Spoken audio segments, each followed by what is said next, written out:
Ayan guys, may hinog na naman ang aming guyabano. At inakyat nga ni Papa, yan, para kuhain. Baka maunahan na naman ng ibon. At ayan na nga, kinukuha na nga niya. Yung aming guyabano, hinog sa puno, o diba? May hinog na naman. Masarap na naman ito guys. Ayan, nakuha na ni Papa. At ayan, pababa na siya. Kagat-kagat niya yung guyabano. Ayan guys, o ang laki. At ang ganda, ang kinis ng guyabano namin. Yan, at kinuha na nga ni Kuya El. Bita, laki sa ulo ko. Laki pa yung binabala sa ulo ko.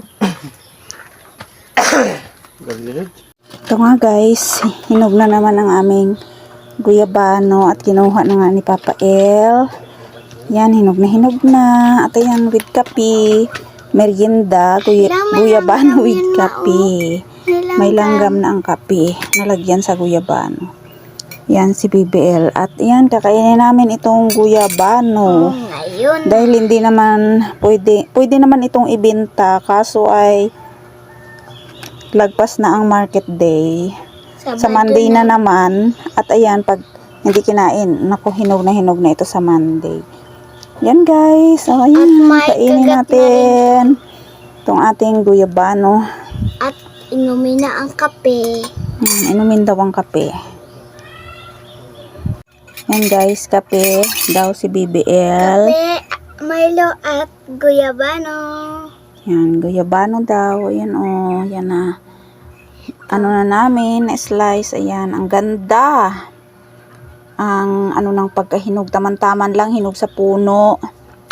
Yan o, ang sarap. Tamis. Matamis kasi hinog sa puno. Yan, yung aming guyabano. Yan guys, at si BBL, yan, nagkakape. Yan.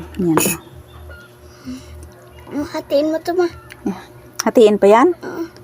Ay, ito pwede pa, yan muna. Okay. Sige na, yan. Kakain na kami guys ng guyabano. Ayan si BBL. Kumakain na. Tara, kain tayo. Guyabano.